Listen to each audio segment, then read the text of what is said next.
This is The Jungle Book, a collection of stories by Rudyard Kipling about Mowgli, an orphaned boy in India, and his animal guardians in the jungle, the lair of Shere Khan, the tiger. They found Kaa the rock python stretched out on a warm ledge in the afternoon sun, admiring his beautiful new coat. For he had been in retirement for the last 10 days, changing his skin. And now he was very splendid, darting his big blunt-nosed head along the ground and twisting the 30 feet of his body into fantastic knots and curves, and licking his lips as he thought of his dinner to come. "He has not eaten," said Baloo, with a grunt of relief, as soon as he saw the beautifully mottled brown and yellow jacket. "Be careful, Bagheera. He's always a little blind after he has changed his skin, and very quick to strike." Kaa was not a poison snake. In fact, he rather despised the poison snakes as cowards. But his strength lay in his hug, and when he had once lapped his huge coils around anybody, there was no more to be said. "Good hunting!" cried Baloo, sitting up on his haunches. Like all snakes of his breed, Kaa was rather deaf, and did not hear the call at first. Then he curled up, ready for any accident, his head lowered. "Good hunting for us all," he answered. "Oh-ho, Baloo! What dost thou do here? Good hunting, Bagheera. One of us at least needs food. Is there any news of game afoot? A doe now, or even a young buck? I am as empty as a dried well." "We are hunting," said Baloo carelessly. He knew that you must not hurry Kaa. He's too big. "Give me permission to come with you," said Kaa. "A blow more or less is nothing to thee, Bagheera or Baloo. But I have to wait and wait for days in a wood path, and climb half a night on the mere chance of a young ape. Pshaw! The branches aren't what they were when I was young. Rotten twigs and dry boughs are they all." "Maybe thy great weight has something to do with the matter," said Baloo. "I am a fair length," said Kaa with a little pride. "But for all that, it is the fault of this new-grown timber. I came very near to falling on my last hunt, very near indeed, and the noise of my slipping, for my tail was not tight wrapped around the tree, waked the Banderlogue, and they call me most evil names." "Footless yellow earthworm," said Bagheera under his whiskers, as though he were trying to remember something. "Tsk! Have they ever called me that?" said Kaa. "Something of that kind it was that they shouted at us last moon, but we never even noticed. They will say anything, even that thou hast lost all thy teeth, and wilt not face anything bigger than a kid, because they are indeed shameless, these Banderlogue, because thou art afraid of the he-goat's horns," Bagheera went on sweetly. Now a snake, especially a wary old python like Kaa, very seldom shows that he is angry. But Baloo and Bagheera could see the big swallowing muscles on either side of Kaa's throat ripple and bulge. "The Banderlogue have shifted their grounds," he said quietly.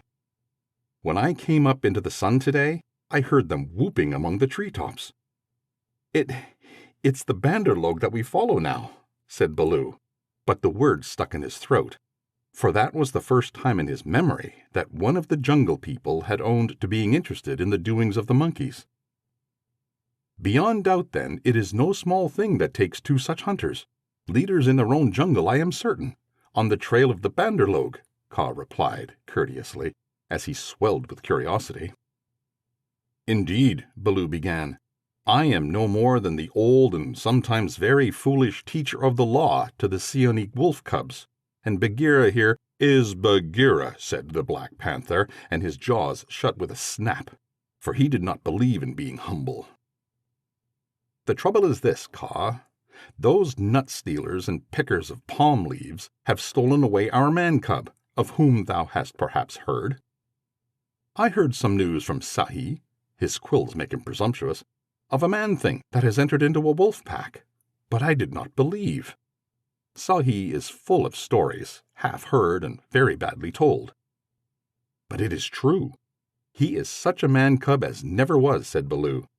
The best and wisest and boldest of man-cubs, my own pupil, who shall make the name of Baloo famous through all the jungles. And besides, we love him, Kaa. Tss, tss, said Kaa, weaving his head to and fro. I also have known what love is. There are tales I could tell that need a clear night when we are all well fed to praise properly, said Bagheera quickly. Our man-cub is in the hands of the Bandar-log now, and we know that of all the jungle people, they fear Kaa alone. They fear me alone. They have good reason, said Kaa. Chattering, foolish, vain, foolish, and chattering are the monkeys. But a man-thing in their hands is in no good luck. They grow tired of the nuts they pick and throw them down. They carry a branch half a day, meaning to do great things with it, and then they snap it in two. That man-thing is not to be envied. They called me also Yellowfish, was it not?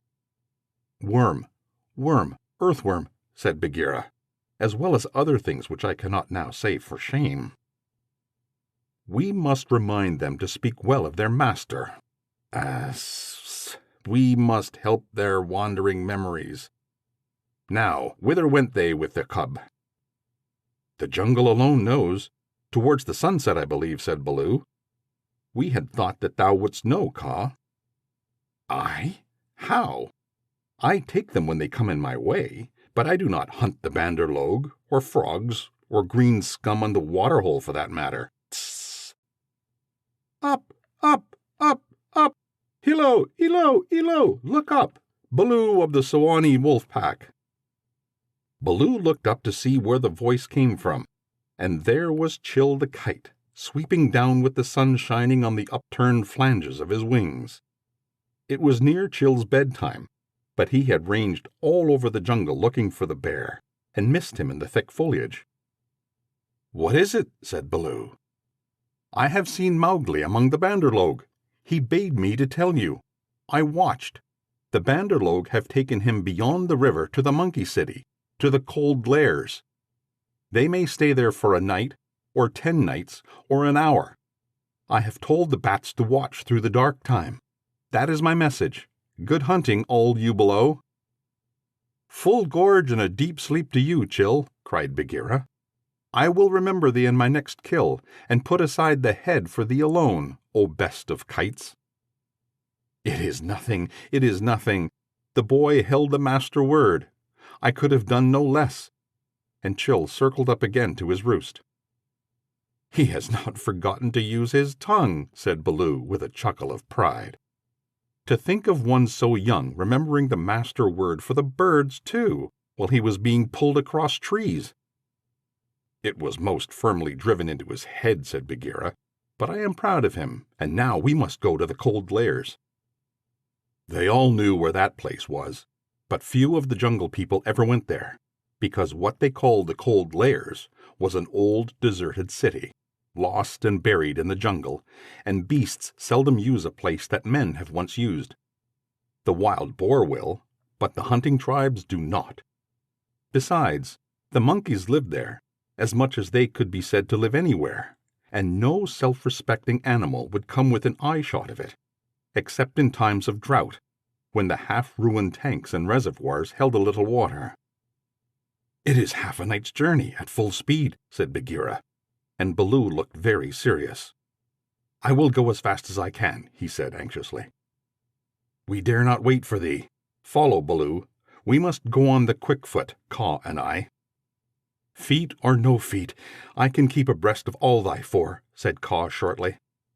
Baloo made one effort to hurry, but had to sit down panting, and so they left him to come on later, while Bagheera hurried forward at the quick panther canter. Kaa said nothing, but strive as Bagheera might, the huge rock python held level with him. When they came to a hill stream, Bagheera gained, because he bounded across while Kaa swam, his head and 2 feet of his neck clearing the water. But on level ground, Kaa made up the distance. "By the broken lock that freed me," said Bagheera when twilight had fallen, "thou art no slow goer." I'm hungry, said Caw. Besides, they called me speckled frog. Worm, earthworm, and yellow to boot. All one. Let us go on. And Caw seemed to pour himself along the ground, finding the shortest road with his steady eyes, and keeping to it. In the cold lairs, the monkey people were not thinking of Mowgli's friends at all. They had brought the boy to the lost city, and were very pleased with themselves for the time. Mowgli had never seen an Indian city before, and though this was almost a heap of ruins, it seemed very wonderful and splendid. Some king had built it long ago on a little hill. You could still trace the stone causeways that led up to the ruined gates, where the last splinters of wood hung to the worn, rusted hinges. Trees had grown into and out of the walls. The battlements were tumbled down and decayed, and wild creepers hung out of the windows of the towers on the walls in bushy, hanging clumps. A great roofless palace crowned the hill, and the marble of the courtyards and the fountains was split and stained with red and green. And the very cobblestones in the courtyard, where the king's elephants used to live, had been thrust up and apart by grasses and young trees. From the palace you could see the rows and rows of roofless houses that made up the city, looking like empty honeycombs filled with blackness. The shapeless block of stone that had been an idol, in the square where four roads met, the pits and dimples at street corners where the public wells once stood, and the shattered domes of temples with wild figs sprouting on their sides. The monkeys called the place their city, and pretended to despise the jungle people because they lived in the forest, and yet they never knew what the buildings were made for, nor how to use them. They would sit in circles on the hall of the king's council chamber, and scratch for fleas and pretend to be men. Or they would run in and out of the roofless houses and collect pieces of plaster and old tricks in a corner, and forget where they had hidden them, and fight and cry in scuffling crowds, and then break off to play up and down the terraces of the king's garden, where they would shake the rose trees and oranges in sport to see the fruit and flowers fall. They explored all the passages and dark tunnels in the palace, and the hundreds of little dark rooms, but they never remembered what they had seen and what they had not, and so drifted about in ones and twos or crowds, telling each other that they were doing as men did. They drank at the tanks and made the water all muddy, and then they fought over it, and then they would all rush together in mobs and shout, "There is no one in the jungle so wise and good and clever and strong and gentle as the Banderlogue." Then all would begin again, till they grew tired of the city and went back to the treetops, hoping the jungle people would notice them. Mowgli, who had been trained under the law of the jungle, did not like or understand this kind of life. The monkeys dragged them into the cold lairs late in the afternoon, and instead of going to sleep, as Mowgli would have done after a long journey, they joined hands and danced about and sang their foolish songs. One of the monkeys made a speech, and told his companions that Mowgli's capture marked a new thing in the history of the Banderlogue, for Mowgli was going to show them how to weave sticks and canes together as a protection against rain and cold. Mowgli picked up some creepers and began to work them in and out, and the monkeys tried to imitate, but in a very few minutes they lost interest, and began to pull their friends' tails and jump up and down on all fours, coughing. "I wish to eat," said Mowgli. "I am a stranger in this part of the jungle. Bring me food, or give me leave to hunt here." 20 or 30 monkeys bounded to bring him nuts and wild pawpaws, but they fell to fighting on the road, and it was too much trouble to go back to what was left of the fruit. Mowgli was sore and angry as well as hungry, and he roamed through the empty city giving the strangers hunting call from time to time, but no one answered him, and Mowgli felt that he had reached a very bad place indeed. "All that Baloo has said about the Banderlogue is true," he thought to himself. "They have no law, no hunting call, and no leaders. Nothing but foolish words and little picking, thievish hands. So if I am starved or killed here, it will be all my own fault. But I must try to return to my own jungle. Baloo will surely beat me. But that is better than chasing silly rose leaves with the Banderlogue." No sooner had he walked to the city wall than the monkeys pulled him back, telling him that he did not know how happy he was, and pinching him to make him grateful.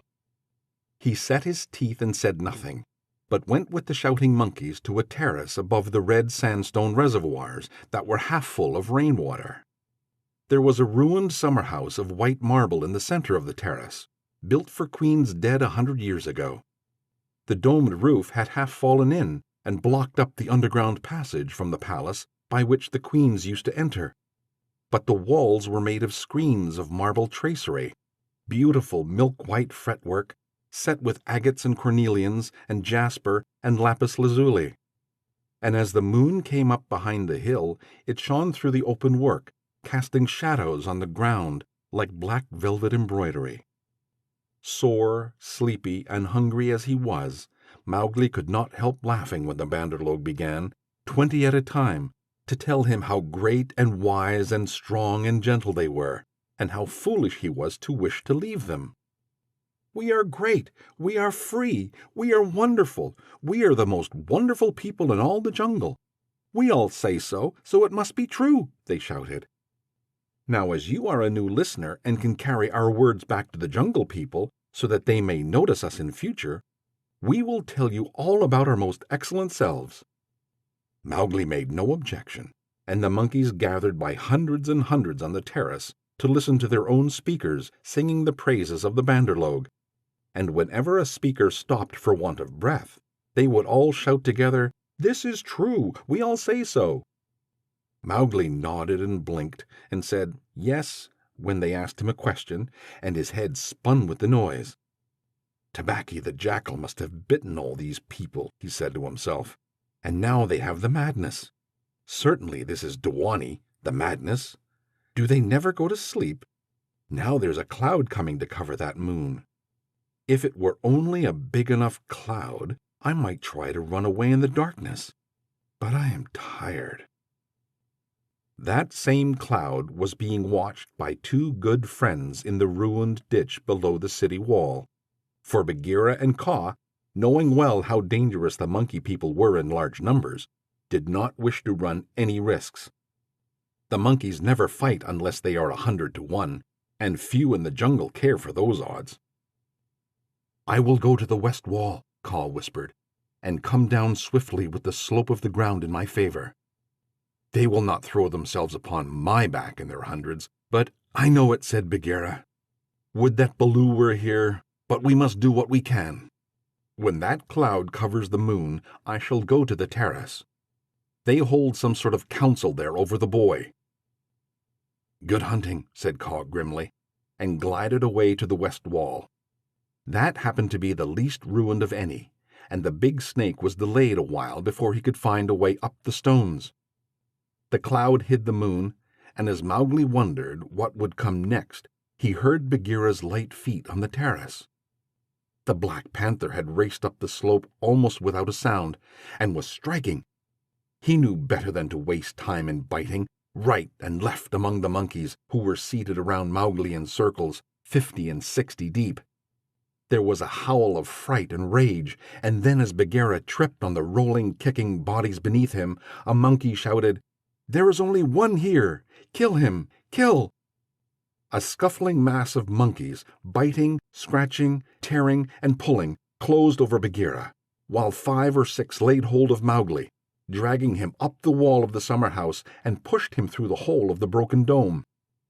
A man-trained boy would have been badly bruised, for the fall was a good 15 feet, but Mowgli fell as Baloo had taught him to fall, and landed on his feet. "Stay there," shouted the monkeys, "till we have killed thy friends, and later we will play with thee, if the poison people leave thee alive." "We be of one blood, ye and I," said Mowgli, quickly giving the snake's call. He could hear rustling and hissing in the rubbish all around him, and gave the call a second time to make sure. "Even so, down hoods all," said half a dozen low voices. Every ruin in India becomes sooner or later a dwelling place of snakes, and the old summer house was alive with cobras. "Stand still, little brother, for thy feet may do us harm." Mowgli stood as quietly as he could, peering through the open work and listening to the furious din of the fight round the Black Panther, the yells and chatterings and scufflings, and Bagheera's deep hoarse cough as he backed and bucked and twisted and plunged under the heaps of his enemies. For the first time since he was born, Bagheera was fighting for his life. Baloo must be at hand. Bagheera would not have come alone, Mowgli thought. And then he called aloud, "To the tank, Bagheera! Roll to the water tanks! Roll and plunge! Get to the water!" Bagheera heard, and the cry that told him Mowgli was safe gave him new courage. He worked his way desperately, inch by inch, straight for the reservoirs, halting in silence. Then, from the ruined wall nearest the jungle, rose up the rumbling war shout of Baloo. The old bear had done his best, but he could not come before. "Bagheera," he shouted, "I am here. I climb. I haste. The stones slip under my feet. Wait my coming, O most infamous Banderlogue." He panted up the terrace, only to disappear to the head in a wave of monkeys, but he threw himself squarely on his haunches and, spreading out his forepaws, hugged as many as he could hold, and then began to hit with a regular bat, bat, bat, like the flipping strokes of a paddle wheel. The crash and splash told Mowgli that Bagheera had fought his way to the tank, where the monkeys could not follow. The panther lay gasping for breath, his head just out of water, while the monkeys stood there 3 deep on the red steps, dancing up and down with rage, ready to spring upon him from all sides if he came out to help Baloo. It was then that Bagheera lifted up his dripping chin, and in despair gave the snake's call for protection. "We be of one blood, ye and I," for he believed that Kaa had turned tail at the last minute. Even Baloo, half smothered under monkeys on the edge of the terrace, could not help chuckling as he heard the Black Panther asking for help. Kaa had only just worked his way over the west wall, landing with a wrench that dislodged a coping stone into the ditch. He had no intention of losing any advantage of the ground, and coiled and uncoiled himself once or twice to be sure that every foot of his long body was in working order. All that while the fight with Baloo went on, and the monkeys yelled in the tank around Bagheera, and Mang the bat flew to and fro, carrying the news of the great battle over the jungle, till even Hathi the wild elephant trumpeted, and far away scattered bands of the monkey folk woke and came leaping along the tree roads to help their comrades in the cold lairs, and the noise of the fight roused all the daybirds for miles round. Then Kaa came straight, quickly and anxious to kill. The fighting strength of a python is the driving blow of his head, backed by all the strength and weight of his body. If you can imagine a lance or a battering ram, or a hammer weighing nearly half a ton driven by a cool, quiet mind living in the handle of it, you can roughly imagine what Kaa was like when he fought.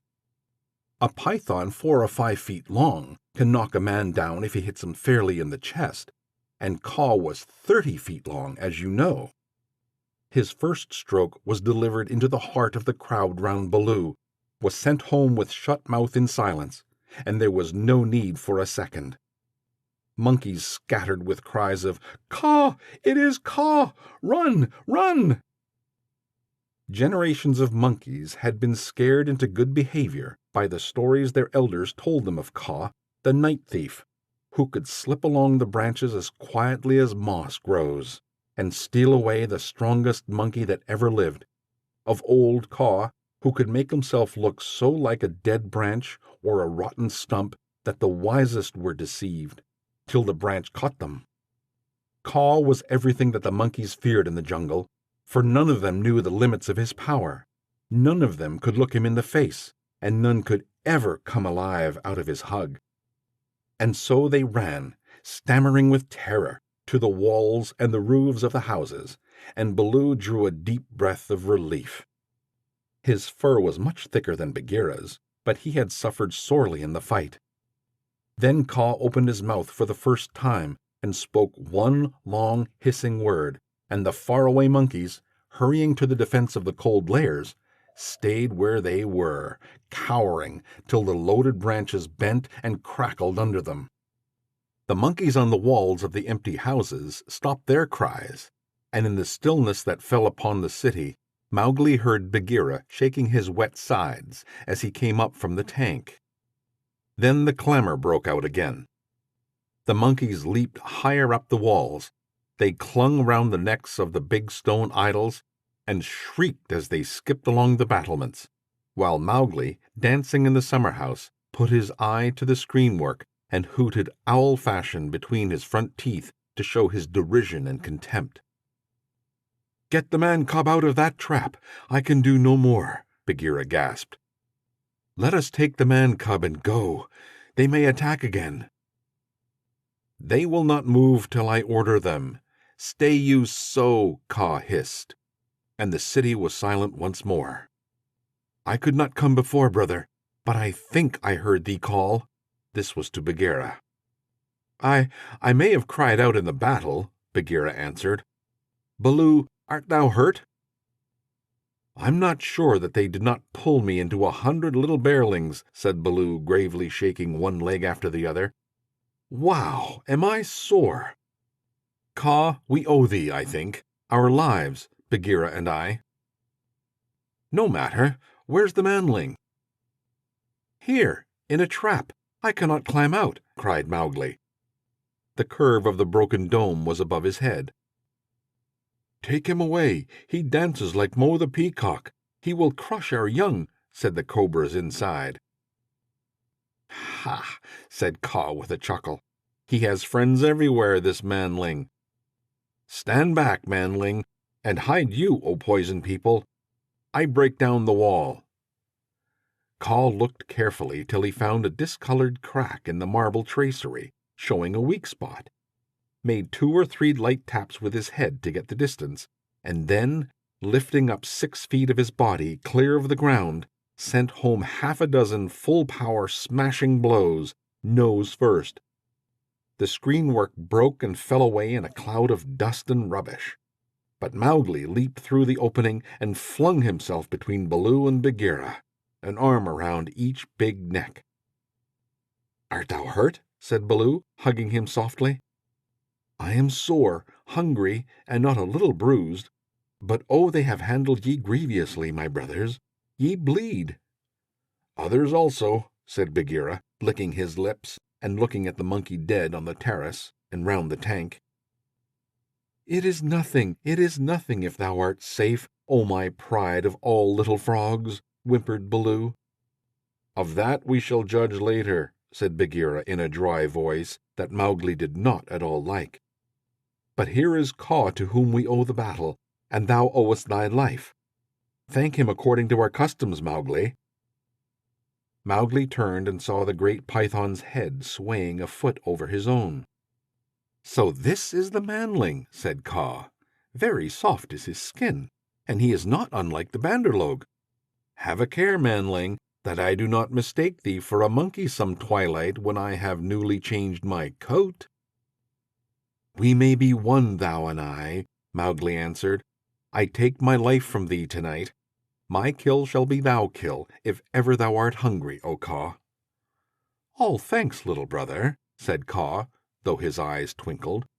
"And what may so bold a hunter kill? I ask that I may follow when next he goes abroad." "I kill nothing. I'm too little. But I drive goats toward such as can use them.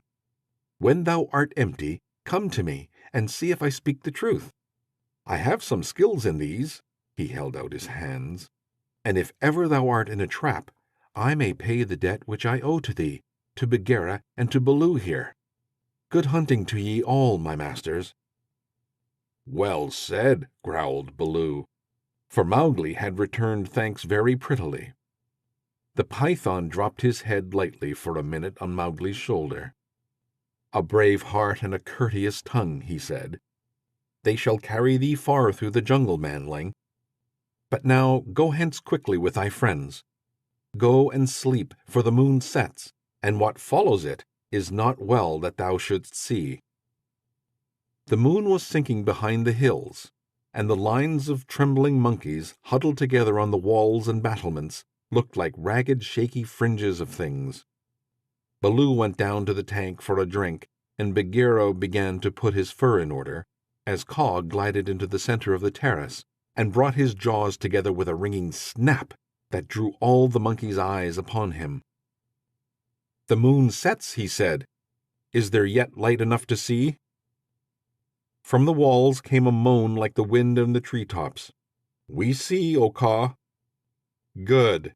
Begins now the dance of the hunger of Kaw. Sit still and watch." He turned twice or thrice in a big circle, weaving his head from right to left. Then he began making loops and figures of 8 with his body, and soft oozy triangles that melted into squares and 5-sided figures, and coiled mounds, never resting, never hurrying, never stopping his low humming song.